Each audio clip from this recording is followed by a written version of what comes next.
Hello, good evening.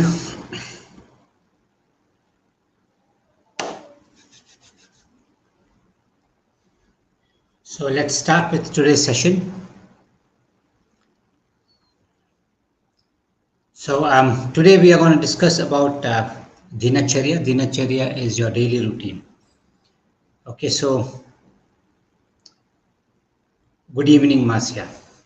So we are going to start with Dinacharya today. So it's a very interesting thing, Dinacharya. Okay, so let us start. So these sessions happen every Tuesday at 9 p.m. Indian Standard Time on my YouTube channel.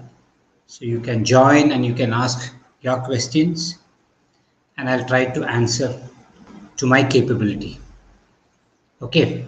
So today is Dinacharya in Ayurveda. Okay, so Dinacharya, it is two words basically. One is Dina and other one is Charya. Okay, so Dina means day. Okay, it includes the night also. So Dina means a day. So Charya means activities. See, actually, Charanam means to walk. Okay, like when you say Brahmacharya, a person who's walking towards the highest knowledge. That means who's traveling towards the highest Brahman knowledge is called a Brahmacharya. Okay, so likewise, Dinacharya is somebody who your travel through the day is basically called Dinacharya. Okay, but we call it as the routine. Okay, for the day. So when you travel through the day, so from getting up till going to bed, your that travel is basically called Dinacharya. Okay, so the second chapter in Ashtanga Hridaya discusses about Dinacharya. Okay, what all things have to be done daily. I will try to go through it in sequence as per Ashtanga Hridaya. I don't want to go into too many texts and confuse you all. So this is only from Ashtanga Hridaya. Okay, so shall we start? So the first thing what we do is getting up. Okay, so getting up, it has been told that you have to get up in Brahma Muhurta. Okay, and Brahma Muhurta is basically early in the morning, even before sunrise. Okay, so that's something which, if you want to know more about that, you can ask me. Otherwise, you have to get up before sunrise. That is Brahma Muhurta. And then Shuddhi Vidhi. Shuddhi Vidhi is basically, you're attending to your nature's called. You get up, wash your face, probably, and then you go to the restroom, you pass urine, you pass feces and all those things, and you become clean. So the first thing that's the first thing what you do after getting up. And then when you see, when you're getting up, basically after sunrise, it is the Kapha season. So the upper part of the body is basically Kapha dominant. So you'll have a lot of things which have to be done to regulate that Kapha. That is why you see most of the things initially are being done for the upper part of the body. What you do is Danta Dhavana. Dhavana is cleaning, Danta is teeth. So that's where you clean your teeth. You can brush your teeth. Now people brush their teeth. In those days, they used to use neem sticks, They used to clean their teeth really well. Okay, and then, you're scraping your tongue too. Then comes Anjana. Anjana is applying collyrium in your eyes. Okay, and then Nasya. Nasya is dropping what do you call oil in your nostrils. So what you're trying to do is you are cleaning each and every part of the upper part of the body. And then Gandusha. Gandusha is gargling throat and the mouth. Okay, you do Gandusha. Kapala is basically gargling. Gandusha is okay. Mukhapurida Gandusham Kabalas Chalaha. If you move it, it is called Kabala, and if you don't move, Mukhapuridam, that means if your mouth is full, then it is called Gandusha. If it is full, you cannot move it, right? So slightly less than full, and when you move it, Chalaha. So Kabala is Chala. That's called Kabala. And then what you do is Dhuma. Dhuma is again, herbal smoking. Okay, it is not basically, it is not getting exposed to smoke. It is actually smoking with herbs.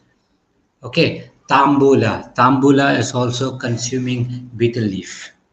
So all these things, if you look at every activity which is being done, is to remove that excess kapha from the, because this part of the body above the clavicle is basically more of kapha. So we are cleaning that in the beginning before we start the day. Okay, so from the upper body we get to the whole body. Okay, so you can see the full body. Then it is Abhyanga. Abhyanga is applying oil on the body. The whole body you apply oil, and after Abhyanga, what you do is, then you do, the order is, then you do your exercises. Okay, and after the exercises, they say you have to do Mardana, or you can, and sometimes you can also do Udvartana. Udvartana is dry powder massage. Okay, Udvartanam Kaphaharam. Okay, reduces Kapha. Udvartanam Kaphaharam. Medisa Pravilayanam. It helps you liquefy the fat. Okay, and it also improves Tok Prasada Karam Param. It improves the complexion of your skin also. So Udvartanam also can be done. Okay, then after that is your snanam or your bathing. Okay, so once you are done with your bathing, after that only you sit to eat. So this is the basic order which has been given in Ashtanga Hridaya, that which you have to follow during the day. Okay, through the day. And then evening, it's also, it doesn't make a huge, because evenings exercise and all the other things don't. Then after that, after your food is digested, then what you do is evening again, people wash themselves, then they have their food and then go to bed early. So what you do in the mornings are extremely important. Okay, and then there is also something called Sadvurtam, which I will handle in the coming classes. Sadvurtam also comes under Dinacharya. Okay, the thing is that Sat is truth, or righteousness. Vrittam is actually circle. Okay, or a cycle. That means you are on the path of right. So what all things you have to basically see as these things, getting up in the morning, taking a shower, and all those things are more related to the body. But when it comes to Sadvrta is basically more about your character. So how you have to be throughout the day, throughout your life, has also been explained beautifully in Ashtanga Hridaya.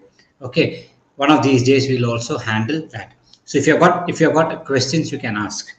Okay, because Dinacharya is something, even though there it's been explained elaborately, but you should understand that the acharyas have actually looked into a day and divided it. You know that it's been divided into, the first part is kapha, the second part is pitta, and the last part is vata.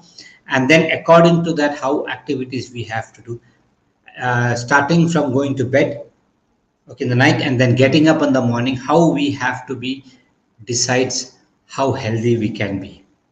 Okay, so Dinacharya is something which is very important, and I feel that this is where the core of Ayurveda is. So if somebody has to be healthy, what all things he has to do on a daily basis. Okay, so you can start asking your questions if you have.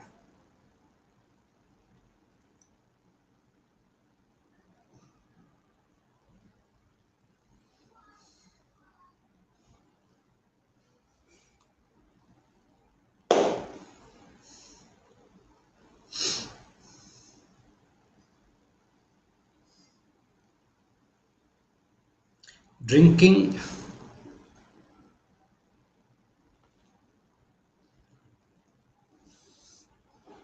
Yeah, Marcia, drinking water around food has been mentioned, and yes, Ashtanga Hridaya, even though he doesn't say in other texts, you will see that people actually consume water. You can consume water on empty stomach.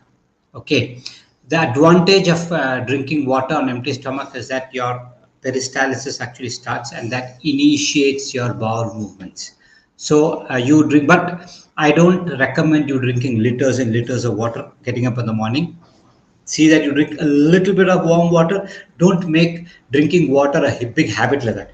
So you drink a glass of warm water, okay, that itself should actually start the peristalsis movement and you will feel great about it. But I don't think that you should be drinking too much of water. Okay. How do you know and validate if someone has vata, pitta, etc.? I think, Sham, it is always good for you to consult a good Ayurvedic doctor and try to find out what your prakriti is. Okay, and if you fall sick, it is basically a deviation from your prakriti. Okay, so you have got a lot of online questions also which you can go through to find out your prakriti. But I would always say that it's always good for you to spend some time with a good Ayurvedic doctor, and he'll be able to tell you what your prakriti is. And things will actually change once you know what your prakriti is. And if you live according to your prakriti, you will be much healthier, Sham. Okay, I hope I have answered your question. Okay, it is not somebody who's not studied this science. Okay, it is not very easy to make out like that. Okay, you have to go a little bit in depth, and if you go to a good doctor, he'll be able to help you out.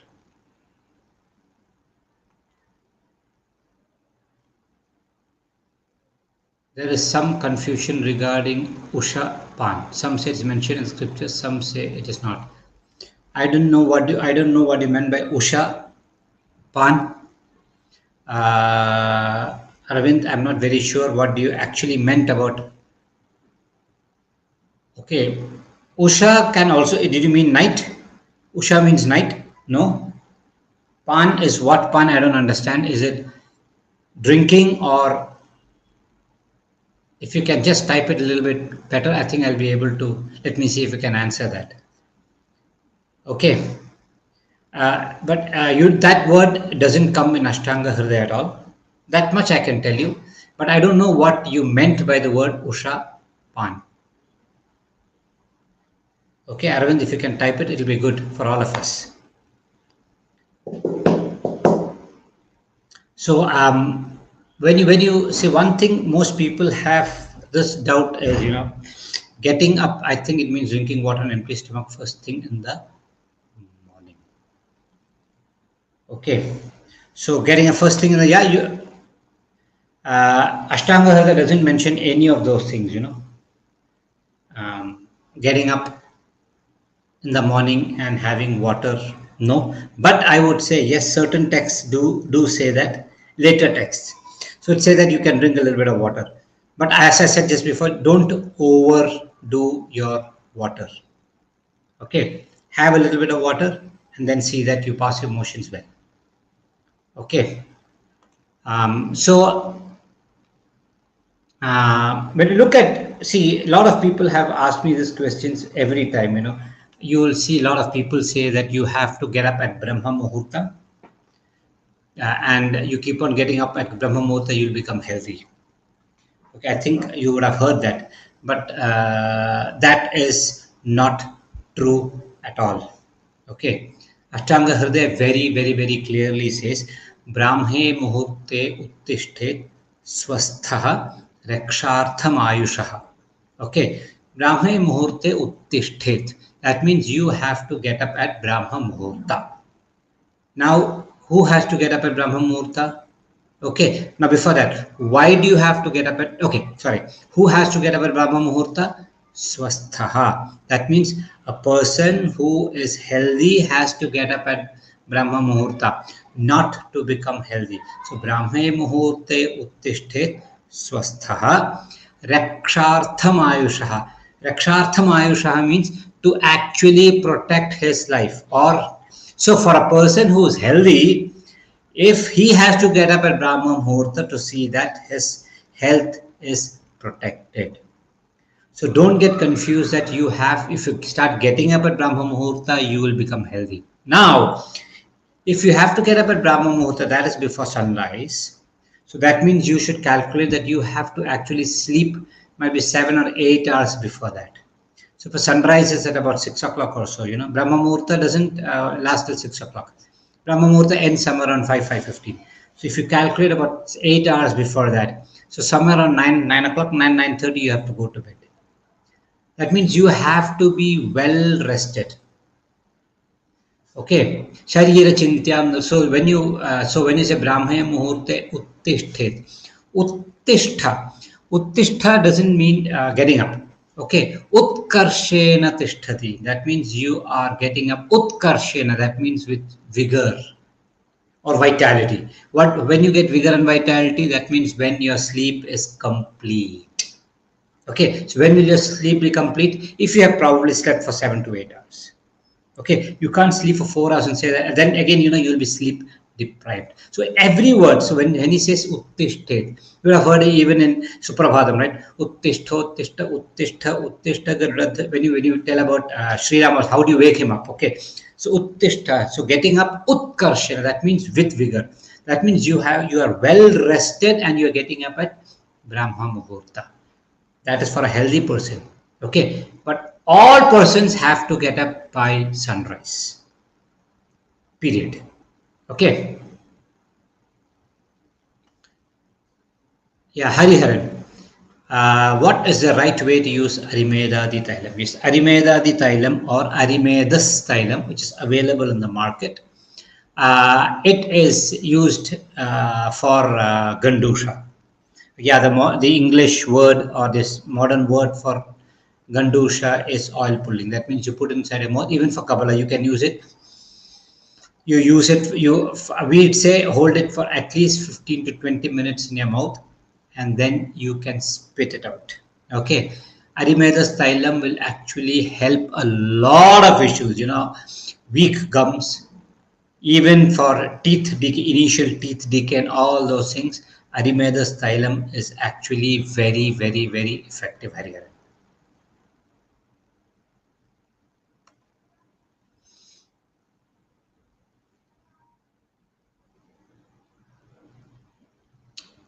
Okay, Marcia. Yes. Okay. So when you actually go through the text, I see this reference also is from Ashtanga Hridaya. It says, that any heat and honey doesn't go together. I'll tell you why heat and honey doesn't go together. It's not there in the text, but see, we have sat and then, my teachers and all of us, we thought why. So probably, what we have realized is that if honey, I'm not telling about the honey which you have cultivated at home, in the sense from a farm, which has got, say, suppose a farm has got only roses. Okay, so and if you put if you've got a hive over there, all the honey would have come from the same plant, same kind of roses. Okay, but in a forest, you will have these bees going all around and fetching honey from different parts and coming to into the hive. So you have got honey which has come from 1,000 different kinds of flowers. Some might be ushna, some might be shita, some might be tikshna, some might be poisonous, some might be non-poisonous. So all these nectar, they come and they're put inside one vessel. That is the hive, Somehow they are holding together. The moment you heat it, they interact with each other. So that is why honey has been told that you should not heat honey at all. Okay, but as your question is, when we are actually making vamana dravya, a medicine to make the person vomit, we heat it, we add madanaphala, we add honey, we heat it a little bit, we add salt and all those things, medicines. When you apply, when you are actually grinding it, you heat a little bit. So honey is also heated. So they said honey can, the reason why you add honey over there is because it actually scrapes the kapha out. Okay, so honey has to be added. So here honey is heated because it comes out. Alabdhapaki, it comes out even before it gets digested. Same thing in Vasti also. When you make Vasti, if a medicated enema Kashaya Vasti, there's an order in which you mix it. Ashtanga says, Makshikam, Lavanam, Sneham, Kalkam, Kvatamiti Kramat. These are the 5 things which will go into a Kashaya Vasti, and it goes in order. Makshikam means honey, Lavanam is salt, Makshikam, Lavanam, Sneham is the oil, okay, Kalkam is a paste, and then Kashayam. All these 5 have to be added in order, heated and ground. So in such condition, it comes out even before it's digested. So it has been told. It is not basically preventing contamination. Okay, but this is something, you know what, that honey is not supposed to be heated by and large. But conditions, specific conditions, yes, you can.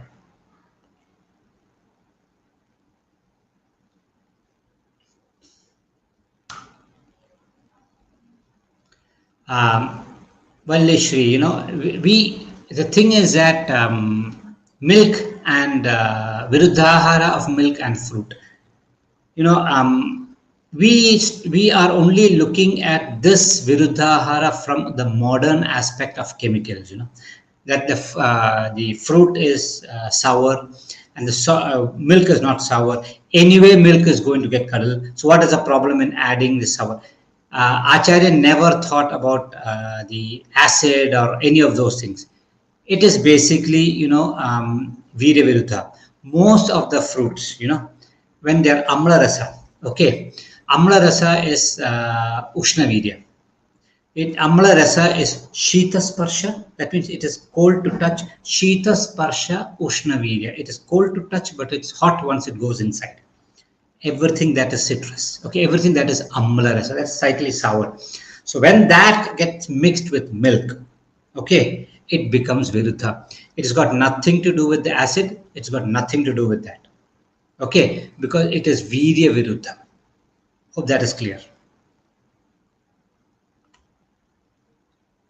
Yeah, I just told about that, Ramesh.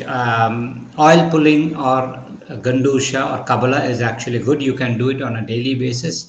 There's a ready-made. If you don't, there's a ready-made oil available in the market in the name of Arimedadi Thailam or Arimedas Thailam.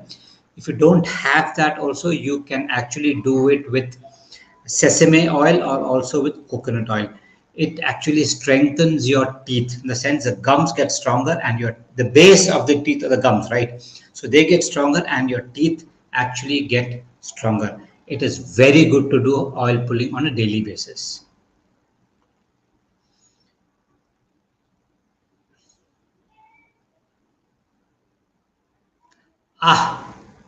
Subhash Shakti, nice to know that, you know. Yes, oiling ears. See, what we do is Shirashravan. See, when you're doing Abhyangam, it comes against the Dinacharya. Abhyangam Acharet Nityam. That means you have to apply oil on a daily basis. Shirashravana Padeshu Tam Visheshena Shilayet. Shiras means head, Shravana is ear, Pada is the feet. Visheshena, specifically, that's where you have to apply. So what we do is we apply oil on the head, a few drops every day, applying the ears and rub the ears. See, you don't. Oil doesn't go inside the ear like that, drop by drop. But when you keep on doing the over a period, there's absorption happening into the ears, okay, and then under the feet also. And Subhash, it's nice that you did it, okay. It really works. You know, the wax will slowly start coming out. Okay. Thanks for that share. Welcome, Marcia. Please guide benefits of Kashaya Vasti, enema, and how long it takes to work, how it works, sir. Okay, Kashaya Vasti, there is nothing like Vasti for managing any Vata issues. It can be neurological issues, it can be, okay, anything about Vata, the best treatment is Vasti. And the treatment, if the person has the strength to go through it, Kashaya Vasti has to be administered. Vasti comes in 2 ways. Kashaya Vasti is the decoction one. Vasti, for your kind information, is medicated enema. Okay, so you have got 2 things. One is oil enema, and other one is decoction enema. So decoction enema is a big one. Okay, it can go up close to about might be a liter and a half, and oil can go about 100 to 120, 150 ml. So oil enema is soft, it's milder, And Kashaya Vasti it's not something which is very easy to do. Even doctors like us, we always, other things we can do, but when there is a Vasti, we are extremely, because of tan manaha, we put our mind into that. We don't get deviated because it needs that much of caution. Okay, Kashaya Vasti, because we have seen a lot of people who do via can and all, enema can. We don't do that. We actually push it in. When you push it in, the speed at which you push it, okay, the temperature of the dravya, lot of things, the way you have inserted the Vasti yantra, everything actually matters. Because I'm not telling this to scare you, but just like how long does it take to work? It goes inside. We say the first muhurta, the first 45 minutes or so is the time for the Vasti, what do you call, dravya to come out. Normally, people cannot hold for about 5 or maximum 5 to 10 minutes. Okay, so it says it has to come out within 45 minutes, or you will see severe complications which we have seen. If it fails to come within 15-20 minutes, we'll see that the patient starts becoming dizzy, and it's, so we see that it comes out. So we put supposed as varti for the dravya to come out, or we make the person stand up. So it is very, very, very effective in all vata conditions, Santosh. Okay. Well, is dry fruit and milk combo okay, sir? Well, I don't know why you want to make a combo. First thing, why don't you eat it separately? Very, very simple. Certain things I am also not sure. See, for me, I'm very clear about certain things. Okay, in the sense, can this be mixed with this? If I am in a doubt, then I always say don't mix. Okay, if I'm very sure, I'll say okay, go ahead and mix. So it is always good, like when a patient comes to us, when we're not sure whether there are still toxins or not, sometimes he'll show symptoms in such a way that he doesn't have too much of toxin, but we are in a doubt. When we are in a doubt, we consider that there are toxins, and then we again start cleaning him before we actually get into the other part of the treatment. So likewise, I'm not very sure about dry fruit and milk. I'm not sure, so I would say always avoid. Well, actually.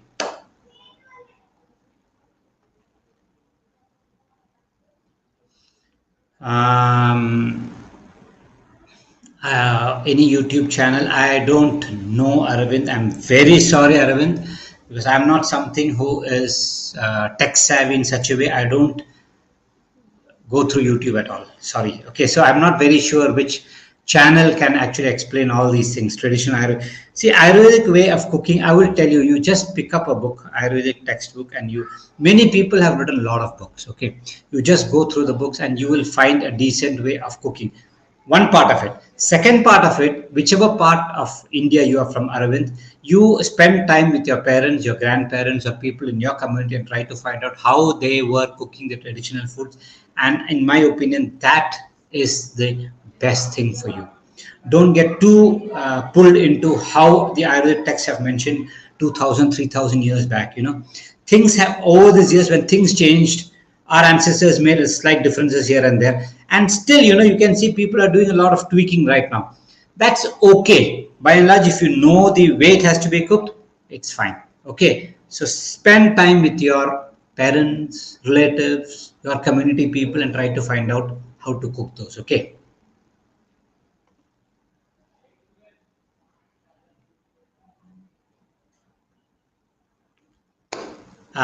Yes, Hariharan, you are right in certain sense. The body is very intelligent. So when you're thirsty, just like when you're thirsty, it's asking for water.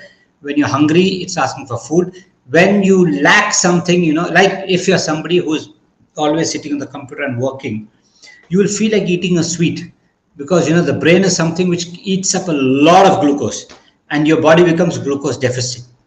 When it is deficient in glucose, the first thing what the body wants is immediate, glucose. For that, you'll feel like eating something which is sweet or sweetened. Okay, and to reduce snacking, you have to be mentally strong, Hariharan, because snacking happens because you are storing snacks. Okay, if you don't store, that is the best way of cutting down snacking. Okay, in those days, people never used to snack too much, because they don't store too much and they didn't have the money to buy and store snacks. And homemade snacks, in my opinion, is slightly better than anything which is packaged and processed. So yes, when there is something deficient in your body, so when your hemoglobin slightly, when you see the blood quality goes down, you immediately feel like taking something sour. That is the body's automatic reaction. Okay, listen to your body. Okay.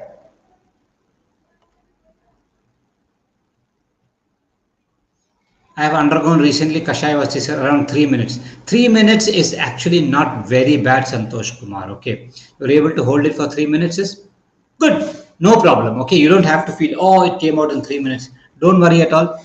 It is not you hold, the process of it going in and coming out makes a huge difference. Okay, you don't have to think I was only able to hold for 3 minutes. No problem at all. And Snehavasti, when you put the oil, sometimes if the gut is extremely dry, it can take 1 hour, 2 hour, and there are cases where it doesn't even come out. And absolutely no worry if you have taken an oil vasti and if it doesn't come out also, no problem. But a Kashaya vasti, it has to come out within 10 to 15 minutes. Maximum time is 45, but I would say within 10 to 15 minutes can come out.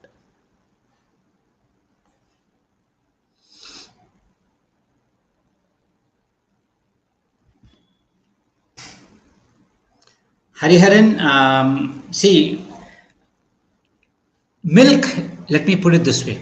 When you nityam seviyat, what are things which you are supposed to consume on a daily basis is milk. Okay. And when you see, traditionally, everybody used to consume tambula or pan, irrespective of your gender. Okay.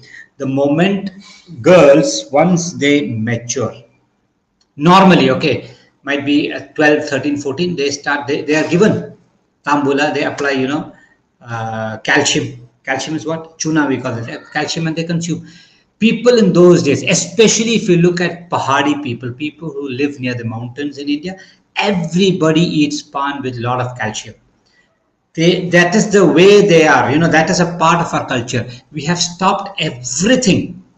They say it is bad for the teeth, milk is bad, everything is bad. No, once you change that lifestyle, then you're looking for alternatives. I would stick to your culture and you're going to be fine. Best way to cook rice. I don't want to say that you might be cooking rice in a pressure cooker right now. See, cooking in pressure actually mashes something, So I'm not a big fan of pressure cooking, but you can actually do even on a gas stove. You can do that, but put it on. You can don't use anything. What do you call that? We use brass nowadays, no, and that's actually fine to cook. Or you can also use what do you call that? Steel is not bad. You can use that. You can use also mud vessel. Add enough water and do open cooking in low flame. Okay, keep on checking once in a while to see if the rice is cooked or not. Once the rice is cooked, okay, add a little bit more water, let it boil once more, strain the water out and consume the rice. Okay. Does skin exploitation happen naturally in humans? What do you mean by skin exploitation is something which I didn't understand. Okay, if you can explain that a little bit more, Preeti, I think that would be helpful. Okay.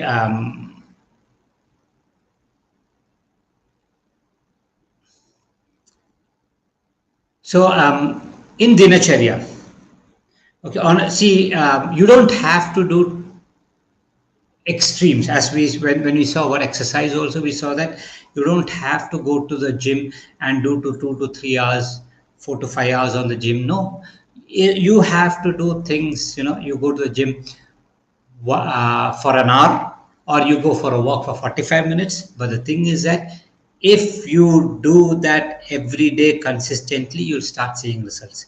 So as I said, you don't have to do too much. Okay, you have to do small things consistently. when we come to, I think it's a nice thing for us to go through probably in the coming weeks. I was telling about Sadvrutta.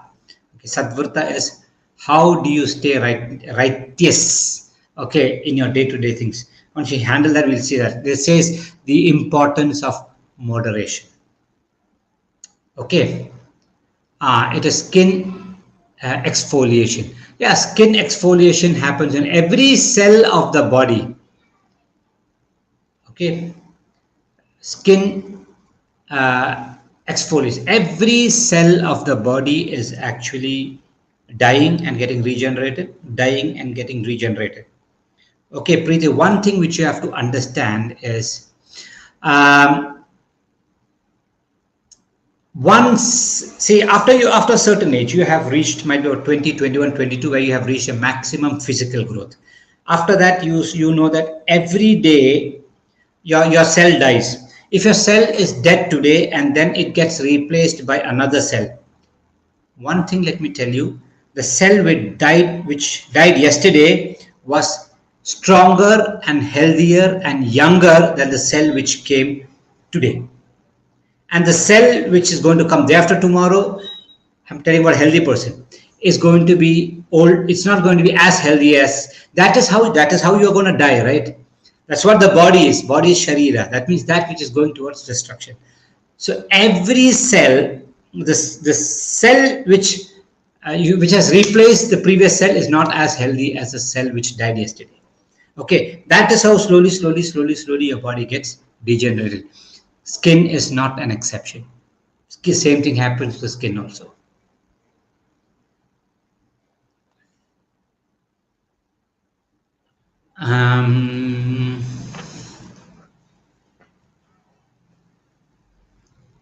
Shyam, too many questions in one question. Okay, 2 times meals a day was the normal thing in those days because industrial revolution was not there. People never used to get up and go for work.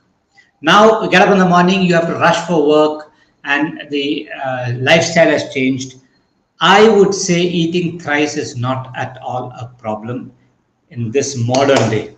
Okay, but if you are somebody who's working from home and who's not traveling too much, if you're somebody who's traveling continents, flying there, taking this train there, doing all those travel, your vata will go up, and that travel. And when the vata is going up, and then you start doing intermittent fasting and skipping food, you are gone. Okay, for somebody who is stationed and who is slow in life, 2 times meal is more than enough. One at 10:30 and one at about 5 o'clock, 6, or maybe about 6 o'clock. If you take at 6 o'clock, see that you sleep at least by about 8:39. You can't stay awake all the way up to 11 o'clock and expect you to be healthy because the food is already digested and gone within 2 hours. Okay, and then because you are awake, your metabolism again kicks in, which will lead to acidity later. So intermittent fasting is good, but you should know that not only about food, it's also about sleep, and it's also about activity. Okay, intermittent fasting will not suit everybody. The kind of intermittent fasting which you are thinking in mind, or which is being the propaganda which is happening right now, is not at all healthy for most people. I can tell you that. Okay, something has to be made tailor-made for what you do, for your work. That's what circadian cycle is. Something, the way the sun moves, the best thing for you to understand about day and night is just look at the birds, or look at not domesticated dogs or cats. They are half human. Look at animals which live out in the wild, or even stray dogs. They are awake before the morning, and then before the sun sets, they slowly go down, and they are extremely healthy. People who follow this cycle, okay, of sunrise and sunset, are always healthy.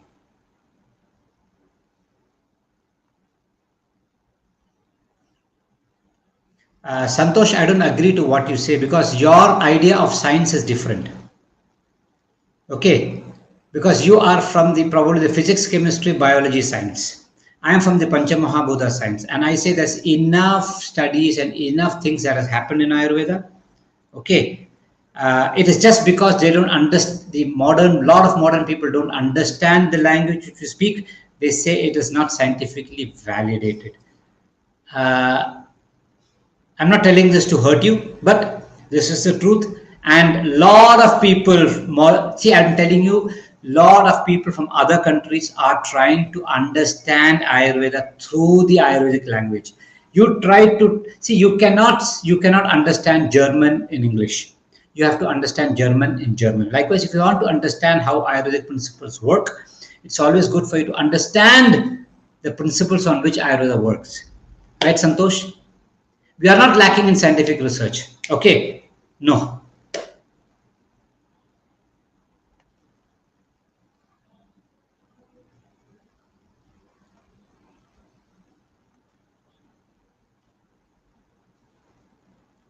Early dinner is good if you are early sleeper. Okay? If you are late sleeper, early dinner will not work. Okay, as I said, it all depends on what kind of work you do. Hope I'm clear, Sham, here. Okay? You can't have one rule for everyone.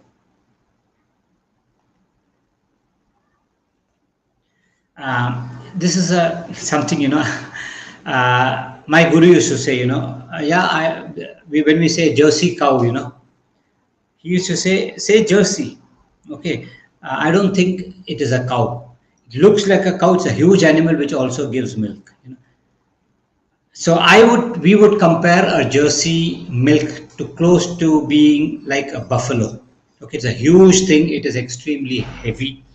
Not You cannot compare that with cow's milk, normal cow's milk. Okay, the desi cow's milk which you get in any part of India. Okay, so I would say, yeah, it is milk. It is good, but I would say it's always good for you to dilute it and have it.